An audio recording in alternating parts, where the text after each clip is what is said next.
अस्सलाम वालेकुम। दोस्तों हमने ये स्क्रैपर से कुछ मदरबोर्ड्स परचेज़ किए हैं। ये हमने स्क्रैप के रेट पे ही परचेज़ किए हैं। जिस तरह से हम स्क्रैपर को मदरबोर्ड देते हैं डेड मदरबोर्ड, उसी रेट पर हमने परचेज़ किए हैं। अक्सर होता क्या है कि जो शॉपकीपर हैं वो मदरबोर्ड किसी वजह से डेड हो गया या नो डिस्प्ले पे चला गया, तो वो उस मदरबोर्ड को निकाल के उसकी जगह पर नया मदरबोर्ड इंस्टॉल करके कस्टमर को पीसी दे देते हैं, और ये वही मदरबोर्ड स्क्रैपर्स उन शॉपकीपर से जाके ख़रीदता है।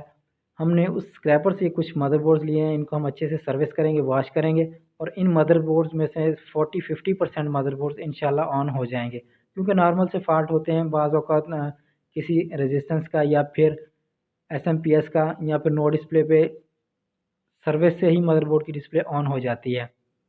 हम इनको अच्छे से सर्विस करेंगे और उनमें से जो मदरबोर्ड्स ऑन होंगे वो हम रिपेयर करके रखेंगे, और बाई चांस कोई भी कस्टमर हमारे पास कोई पीसी रिपेयरिंग के लिए लेके आया और उसका मदरबोर्ड डेड है, तो हम उस मदरबोर्ड के साथ उस मदरबोर्ड को रिप्लेस करेंगे। और हम कस्टमर से चार्जेस जो हैं वो रिपेयरिंग के चार्जेस ही लेंगे, क्योंकि हमने उस पीसी में से डेड मदरबोर्ड निकाल लेना है, डेड मदरबोर्ड हमने खुद रखना है, और हमने यहाँ से जो मदरबोर्ड रिपेयर किया है हमने वो मदरबोर्ड उसके पीसी में इंस्टॉल करना है। Thanks for watching dear friends. Video को लाइक कर दीजिए, और अगर आप चैनल पर नए हैं तो चैनल को सब्सक्राइब करने के साथ साथ नोटिफिकेशन बेल घंटी को दबाकर ऑल पे क्लिक कीजिए, क्योंकि हम अपने इस चैनल पर एलसीडीज एलईडीज कंप्यूटर के मदरबोर्ड्स, पावर सप्लाईज, एसएमपीएस के बारे में वीडियोस अपलोड करते रहते हैं। अब तक के लिए इतना ही। मिलते हैं नेक्स्ट वीडियो में। अल्लाह हाफिज़।